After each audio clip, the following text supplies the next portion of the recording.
যে ব্যক্তি হজ করতে এসে আমি রসুল আমার মাজার শরীফটা জিয়ারত করিবে, কিয়ামতের মাঠে আমি নবী তার জন্য সুপারিশ করা ওয়াজিব হয়ে যাবে।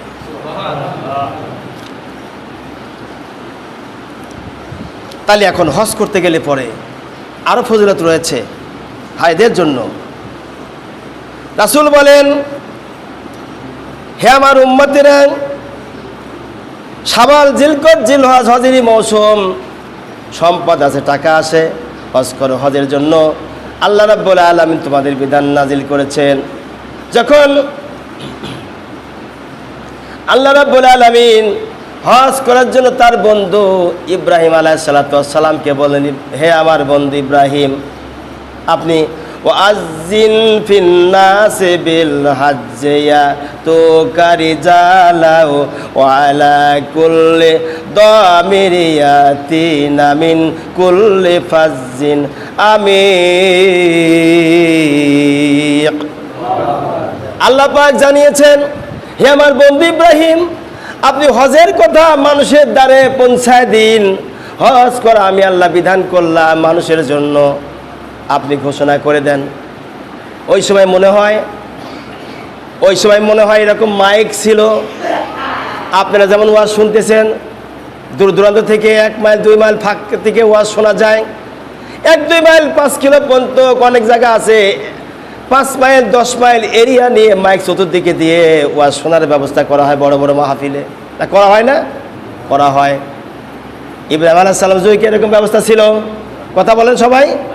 এরকম ব্যবস্থা ছিল না। তাহলে উনি কি করলেন? আল্লাহকে ডাকে বলছে, রব্বুল আলামিন, আমার ছোট্ট একটু আওয়াজ, কণ্ঠের আওয়াজ দূরত্ব জায়গায় কেমন করে পৌঁছাবে? আমি যে হজের কথা ঘোষণা করব, এ তো এইখানে থাকবে, 200 গজের মধ্যেই থাকবে, 500 গজের উপরেও যাবে না। কথার কথা বলছি। আল্লাহ পাক জানিয়ে দিলে, হে আমার ইব্রাহিম, হে আমার দোস্ত, আপনার দায়িত্ব শুধুমাত্র মুখ থেকে প্রকাশ করা, আর আমি আল্লাহ আমার কুদরত আপনার কথাটা সমস্ত আত্মার কানে পৌঁছায় দেওয়ার ব্যবস্থা করে দিয়েছি। হে নবী, আপনার দায়িত্ব শুধু মুখ থেকে বলা, আর আমি আল্লাহ আমার কুদরত বহন করবে তাম পৃথিবীর সমস্ত আত্মার কানে পৌঁছায় দেওয়ার। সুবহানাল্লাহ।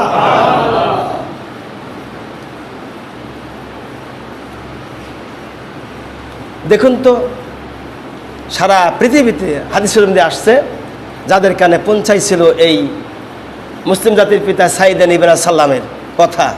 আজ তো পিতা তো মেলা পিতা বাড়াইছে দেশে, কত পিতা, বাবারে বাবা, বাবার পিতার অভাব নেই দেশে।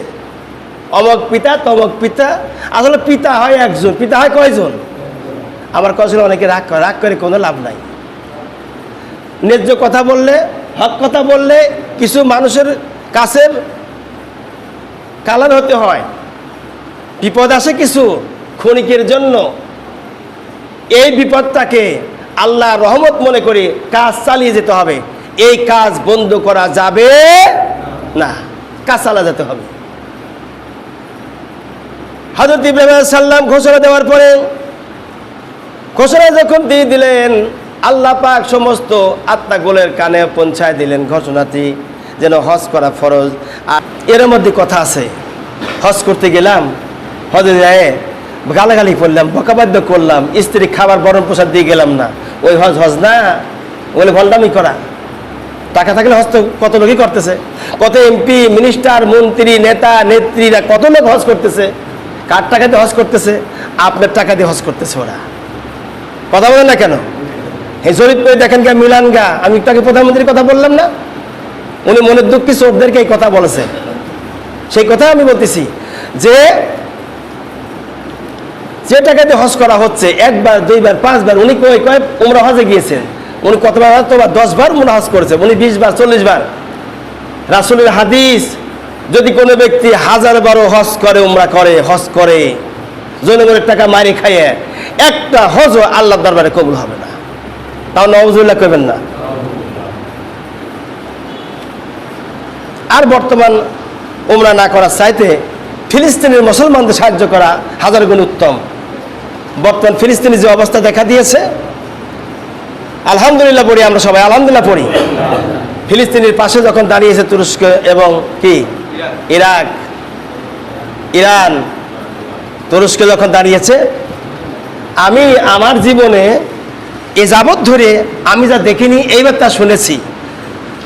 প্রেসিডেন্ট সাদ্দাম হোসেনের সঙ্গে যুদ্ধ যখন হয়, ইরাকে যখন যুদ্ধ লাগলো, যুদ্ধের সময় আমি দেখেছি হিন্দুরা ওরা বাহবা দিচ্ছিল, আবার ইসরায়েলিরা যখন ফিলিস্তিনের মুসলমানকে মারতেছিল ওরা বাহবা দিচ্ছিল। এদিনে আমি আপনার এখান থেকে বাড়ি যাওয়ার পরের দিন আমি তো এখান থেকে যাই, আমার বাড়ির পাশের কেন্দ্রীয় মসজিদের মহতামিম সাহেব বাড়ি গেছে। ওই দিন থেকে শুরু করে আসার দিন জয়নাজ পর্যন্ত দায়িত্ব পালন করা লাগছে আমাকে। এক অক্টোর জন্য ছুটি পর্যন্ত কাটাতে পারিনি আমি। এখান থেকে ছুটিতে গেছি বটে, এইটুকু শেষ। বাড়ি গিয়েও দায়িত্ব পালন করা লাগছে আমার। গাড়ির উপরে চাবি দিয়ে চলে গেল, হুজুর আপনি দায়িত্ব পালন করেন।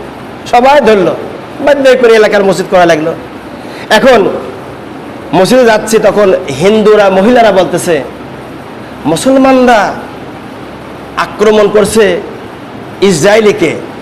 ওরা কয়েকটা রাষ্ট্র, 3টে রাষ্ট্র বোধহয় এক হয়েছে, ওদের ফাতা করে ফেলে দিয়েছে বোম টোম মারি ওটা করে।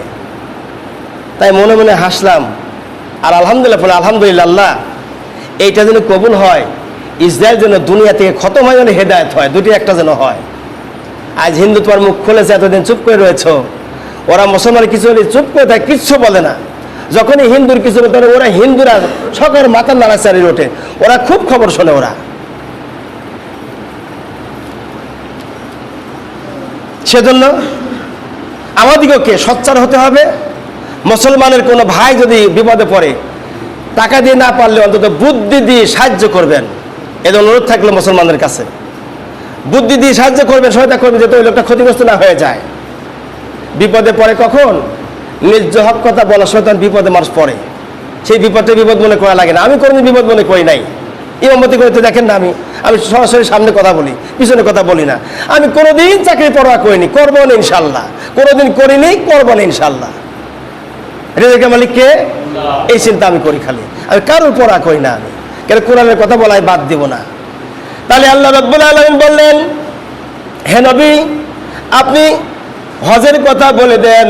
দূর দূরান্ত থেকে লোকেরা হজ করতে আসবে, পায়ে হেঁটে আরোহণ করে তারা আসবে। সত্যি তো তাই যাচ্ছে। দেখুন বিমানে চড়ে যায়, পানির জাহাজ আগে গিয়েছে, এখন বিমান উড়োজাহাজে যাচ্ছে। বিভিন্ন রকম ভাবে করে তারা পায়ে হেঁটে, কেউ যায় 6 মাস আগের থেকে যাওয়া রওনা করেছে।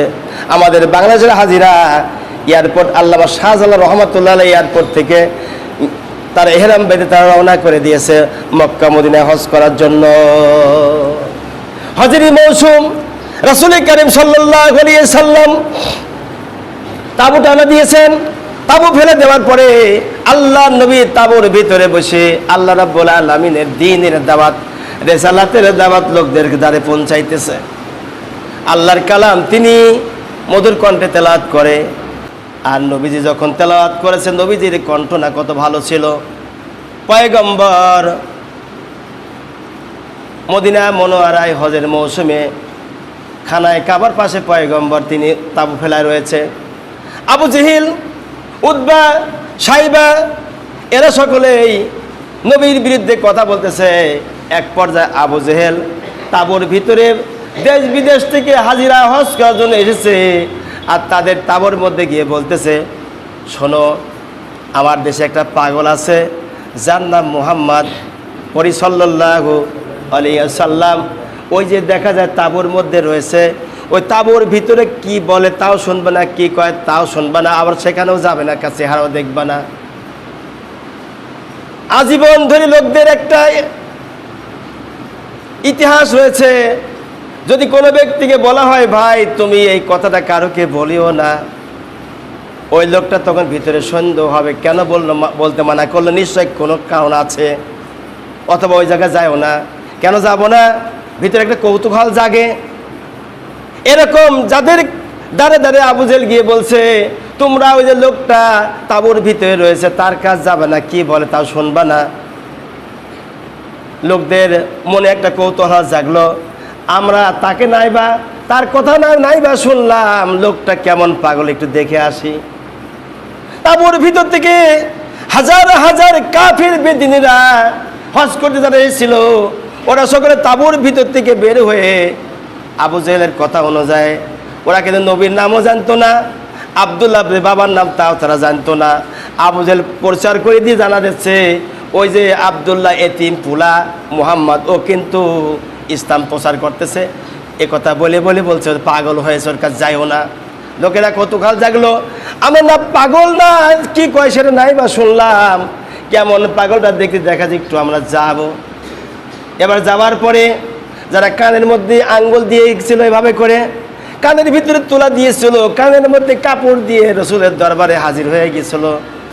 নবীজির চেহারা দেখার পরে শত শত মানুষের ভিড় জমলো আর বলল, এত সুন্দর মানুষ কোনোদিন পাগল হতে পারে না। যে মানুষটিকে কোনো ব্যক্তি একবার দেখলে ইমানের সঙ্গে আল্লাহ রাব্বুল আলামিন তার জন্য জাহান্নামের আগুন হারাম করে দিবে। ওই লোকটিকে পাগল আখ্যা দিয়েছে। আর লোকেরা যখন তার চেহারা দেখলো, দেখার পরে বলছে, আরে এত সুন্দর লোক কোনোদিন পাগল হতে পারে না। দেখি তো লোকটা কি বলে শুনি। কানের ভিতরে আঙ্গুল দিয়েছে, আঙ্গুল খুললো, তুলা দিয়েছে, তুলা বের করলো। বের করার পরে নবীজির মধুর কণ্ঠের আওয়াজ শুনে ওদের কলিজার মধ্যে আল্লাহর কালাম প্রবেশ করিয়ে ওদের মুখ থেকে একা একাই বেরিয়ে এলো, লা ইলাহা ইল্লাল্লাহু মুহাম্মাদুর রাসূলুল্লাহ সাল্লাল্লাহু আলাইহি সাল্লাম। এই হলো রাসূলের খানায় কাবার পাশে তাবু ফেলানোর, এটা হলো অবদান ছিল। তাহলে নবীজির চাচা আবু জেহেল এরা রসুলকে মানলো না, মানলো বেদিন কাফিররা যখন তারা মানলো, তারা ইসলাম কবুল করে মুসলমান হয়ে গেল।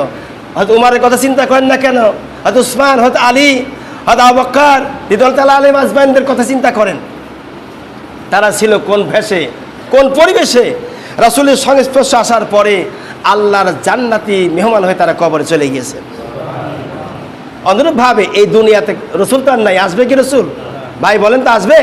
আসবে না, নবী আসবে না। কিন্তু নবীজি কি বলেছেন, আল ওলামাউ ওয়ারিসাতুল আম্বিয়া, আমার পরে আলেম ওলামা আসবে। এই আম্বিয়া কিরামদেরকে যারা অনুসরণ করে চলবা, হক কথার উপরে চলবা, আমি আল্লাহর নবী কথা দিচ্ছি, ওরা হলো জান্নাতি মেহমান হয়ে যাবে। আরো জোরে বলা যায় না ভাই সুবহানাল্লাহ? আমরা তৈরি আছেন ইনশাল্লাহ? আমরা সবাই তৈরি থাকবো ইনশাল্লাহ। আগামী দিনের জন্য আমরা কোরআনের কথা, হাদিসের কথা, ইসলামের কথা বলতে পারি। আর এই ইসলামের কথা বলাতে যদি কোনো ব্যক্তি কোনো মুশকিল করে, সঙ্গে সঙ্গে টাসটা জবাব দিয়ে দিবেন, কোনো পরোয়া করবেন না। আল্লাহর নবী যদি পরোয়া করতেন তাহলে ইসলাম প্রচার করতো না। একটিমাত্র মানুষ তার সঙ্গে কেউ নেই, এক আল্লাহ ছাড়া, সেই ব্যক্তি তাম পৃথিবী জয় জয়কর করে ফেলে দিয়েছেন। করেন নাই? করে ফেলে দিয়েছেন। আল্লাহ যেন আমাদের সকলকেই দিন দুনিয়ার মঙ্গল দান করে, বলি আমিন।